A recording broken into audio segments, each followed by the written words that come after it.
संजय राउत जी, आपने बहुत अच्छी बात कही कि आपको हिंदी आती है, तो आपको हिंदी आती है तो महाराष्ट्र के और लोगों को भी हिंदी सीखने दीजिए। का जो नेता है राज ठाकरे, ये मानसिक तौर पे दरिद्र हो चुका है, इसके पास कोई एजेंडा नहीं बचा है, ये राष्ट्रवाद की बात नहीं करेगा। ये कि मैं हिंदू हूं लेकिन हिंदी हमको स्वीकार्य नहीं है।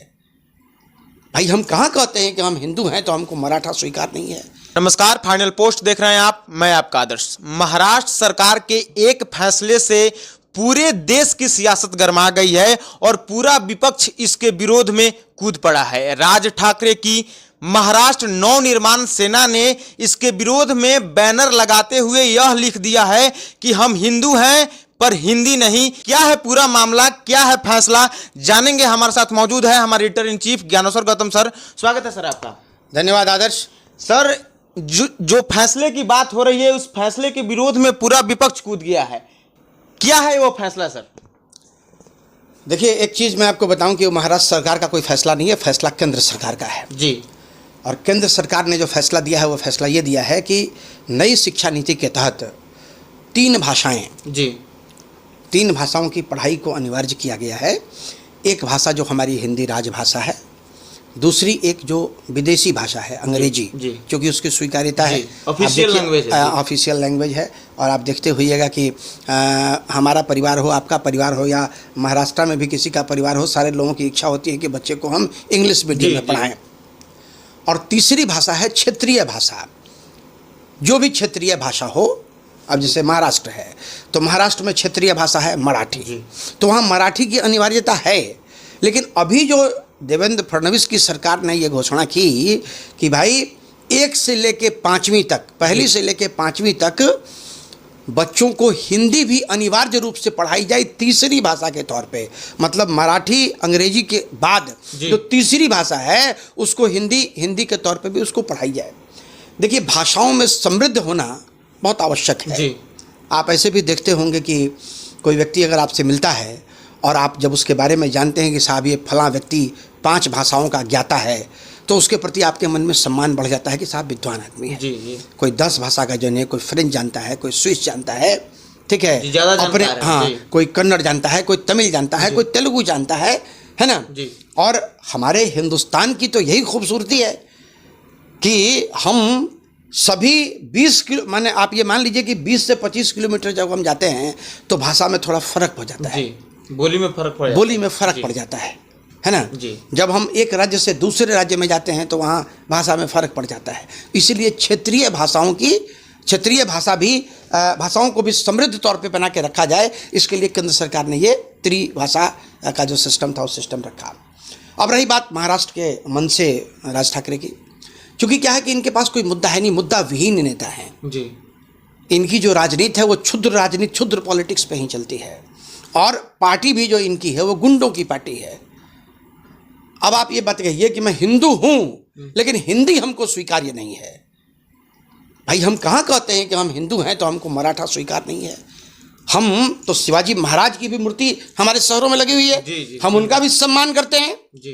तो भाषाई तौर पे अगर कोई व्यक्ति दरिद्र हो जाए तो मुझे लगता है कि ये मनसे का जो नेता है राज ठाकरे, ये मानसिक तौर पे दरिद्र हो चुका है, इसके पास कोई एजेंडा नहीं बचा है, ये राष्ट्रवाद की बात नहीं करेगा, ये क्षेत्रवाद की बात करता है। और क्षेत्रवाद की भी जो बात करता है उसमें क्षेत्रवाद में भी लोगों को तोड़ने की बात करता है। हिंदी भाषी जो लोग हैं उनको मारता है, पीटता है। हम आपको आज बता दें कि आज मुंबई से अगर बिहार और यूपी के लोग मुंबई को खाली कर दें तो आधी मुंबई भूखी मर जाएगी।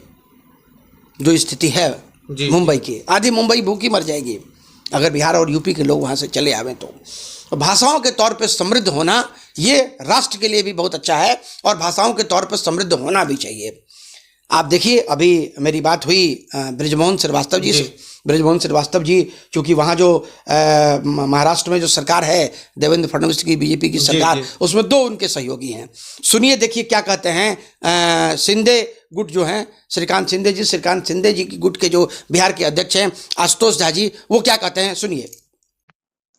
हमारे साथ फोन लाइन पे हैं आशुतोष जी, आशुतोष मिश्रा, जो कि शिवसेना शिंदे गुट के अध्यक्ष हैं बिहार प्रदेश के। आशुतोष जी, स्वागत है आपका। जी धन्यवाद।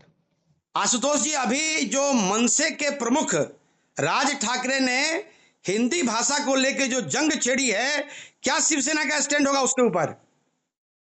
हमारा स्टैंड साफ है। हम लोग जो केंद्र सरकार ने अभी नई शिक्षा नीति में जो ये प्रावधान किया है 3 भाषाओं का, ये सबके लिए ये उचित है, हर एक राज्य के लिए है। और हिंदी तो हमारी राष्ट्रभाषा है, और क्षेत्रीय जो भाषा हर एक राज्य में जो बोली जाती हैं या प्रयोग में लाई जाती हैं, वो भी अपनी जगह पर ठीक है। वो भी, और जितनी भाषाएं कोई आदमी जाने उसमें कोई बुराई थोड़ी है। एक भाषा, पहले के समय में हम लोगों के यहाँ जो विद्वान होते थे, उनका ये आंका जाता था कि भाई वो कितने भाषा के जानकार हैं, उससे उनकी विद्वता को आंका जाता था। और हिंदी हमारी राष्ट्रभाषा है, तो हिंदी तो सबको पढ़ना ही चाहिए, बोलने के लिए आना चाहिए, लिखने के लिए आना चाहिए। अंग्रेजी चूंकि चलन में है, अंग्रेजी में बहुत सारा काम होता है, तो वो भी है। क्षेत्रीय भाषा भी, तो हम लोग का ये कहीं नहीं है कि किसी भाषा का विरोध। मैक्सिमम जो लैंग्वेज है वो लोगों को आना चाहिए, तो इसमें ये इनको ओछी राजनीति नहीं करनी चाहिए। मतलब कि राज ठाकरे के द्वारा हिंदी के नाम पर ओछी राजनीति की जा रही है। हाँ, ये नहीं होना चाहिए। राष्ट्रभाषा का तो सम्मान सबको, हम लोग नहीं, भारतीय माफ हैं। कीजिएगा आशुतोष जी, भारतीय संविधान में कहीं भी हिंदी को राष्ट्रभाषा के तौर पर मान्यता नहीं है। हिंदी को राजभाषा के तौर पर मान्यता अवश्य है, लेकिन राष्ट्रभाषा अभी भारतीय संविधान में नहीं माना गया है। देखिए, भारत संविधान में क्या है, भारत गणराज्य, ठीक है। आप उसको, हिंदी जो है वो सब जगह हम लोग के इसमें है। हाँ, स्वीकार्यता जरूर इसकी है। जी जी जी जी।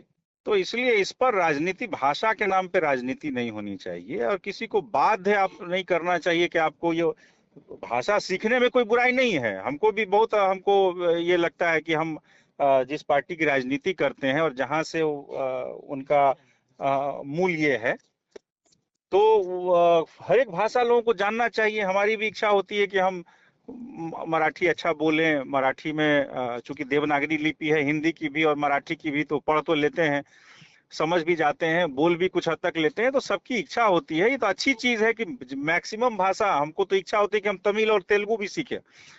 तो ये इसमें, इस विषय पर ये गंदी राजनीति नहीं होनी चाहिए। नहीं होनी चाहिए। बहुत बहुत धन्यवाद आशुतोष जी। जी जी, ठीक, धन्यवाद। आप सुनिए क्या कहते हैं राष्ट्रवादी कांग्रेस पार्टी के जो प्रवक्ता हैं बृजमोहन श्रीवास्तव जी, वो क्या कहते हैं। मनसे की तरफ से जो मुंबई में चल रहा है कि हम हिंदू हैं लेकिन हिंदी को स्वीकार नहीं करेंगे, तो हिंदी तो हमारी राष्ट्रभाषा है, इस पर पार्टी का क्या स्टैंड है? स्टैंड बहुत साफ है जी। ये जो संकल्प है त्रिभाषा का, ये संकल्प भारत सरकार का है जी। संसद का जी। है ना जी। नई शिक्षा नीति के अंतर्गत ये चीज हुई है कि हम बच्चों को 3 भाषाएं पढ़ाएंगे, एक विदेशी भाषा, एक हिंदी और एक स्थानीय भाषा। जी। ये फिक्स हुआ है। हाँ। तो चूंकि और आप लोग सरकार में है और वहां पे महाराष्ट्र में हमारी ही सरकार ने तो फैसला लागू किया है जी। हम तो इसके समर्थन में हैं ही। तो हम लोग मतलब एनसीपी का क्या स्टैंड है सर? एक भाषा हिंदी, एक भाषा अंग्रेजी और एक भाषा स्थानीय। नहीं, आपने मेरी पूरी बात को सुना नहीं ध्यान से, मैं फिर बताता हूँ जी। नई शिक्षा नीति के अंतर्गत इसका अनुमोदन संसद से भी हुआ है, नई शिक्षा नीति का जी। और भारत सरकार ने भी संकल्प लिया है नई शिक्षा नीति को लागू करने का जी पूरे देश में। और पूरे देश में जो लागू करने का फैसला हुआ है वो त्रिभाषा है। त्रिभाषा का तात्पर्य ये कि एक विदेशी भाषा, एक हिंदी और एक स्थानीय जो भी भाषा है उसको, उस पे बच्चे पढ़ाई करेंगे। अच्छा। महाराष्ट्र में राष्ट्रवादी कांग्रेस पार्टी भी सरकार का अंग है, महायुति के हम हिस्से हैं और महाराष्ट्र में सरकार ने इसको लागू किया है जी। तो इसका मतलब सीधा ये है कि राष्ट्रवादी कांग्रेस भी इसके पक्ष में है। तो मनसे का विरोध क्या है सर? मनसे तो मराठी भाषा को ही प्रमोट करना है, तो मराठी भाषा को जो हम स्वीकार कर रहे हैं स्थानीय भाषा में, तो उनके विरोध की वजह क्या है? विरोध की वजह राजनीति के, वो अपना महत्व बनाए रखना चाहते हैं राजनीति में। अब आप दूसरा प्रश्न आप ये कर सकते हैं मुझसे कि वो नॉर्थ इंडियंस के खिलाफ क्यों बोलते हैं? जी। इसलिए कि इससे उनका राजनीतिक महत्व बने।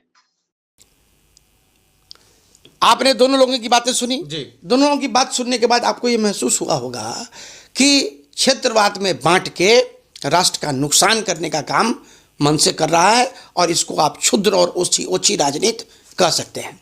मतलब महाराष्ट्र और हिंदी भाषा का मुद्दा बनाकर राजनीतिक पार्टियां अपनी खोई हुई सियासत में जो खोई हुई जमीन है उसको फिर से पाना चाहती है। देखिए, महाराष्ट्र में मनसे को की कोई जमीन थी ही नहीं जी। हाँ, वो मुंबई नगर पालिका में कुछ सीटें इनको थी, है ना जी। और बीच में कुछ विधायक भी इनके बने थे, लेकिन इनकी जो ये क्षुद्र राजनीति है उसी राजनीति की वजह से इनकी पार्टी का पूरे तरीके से पतन हो गया।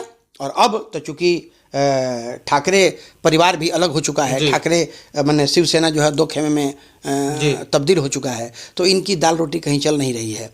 तो इनकी रोटी चूंकि चल नहीं रही है तो इस वजह से ये अब इसी तरह की ओछी क्षुद्र गंदी राजनीति जो है उसी राजनीति के तहत अपने आप को पिक्चराइज करने की कोशिश कर रहे हैं। शिवसेना उद्धव ठाकरे भी इसका पुरजोर विरोध कर रहा है, और संजय राउत ने यहाँ तक कह दिया है कि हम यूपी और बिहार वाले को हिंदी ज्यादा पढ़ा सकते हैं, हम अच्छे से पढ़ा सकते हैं। भाई, तो संजय राउत जी, आपने बहुत अच्छी बात कही कि आपको हिंदी आती है, तो आपको हिंदी आती है तो महाराष्ट्र के और लोगों को भी हिंदी सीखने दीजिए। आप जिस दावे के साथ कहते हैं कि भाई बिहार और यूपी के लोगों को मैं हिंदी पढ़ा सकता हूं, है ना, तो आप खुद हिंदी के ज्ञाता अगर हैं तो वहां के लोगों को भी हिंदी पढ़ने दीजिए, वहां के लोगों को भी हिंदी सीखने दीजिए। विरोध का क्या मतलब है? विरोध का क्या मतलब है? इस मराठी और हिंदी भाषा को मराठी सांस्कृतिक जोड़ कर देखा जा रहा है कि कहीं ना कहीं मतलब हिंदी को ऊपर करके और मराठी को नीचे किया जा रहा है। कहीं हिंदी को ऊपर करने की कोशिश नहीं है।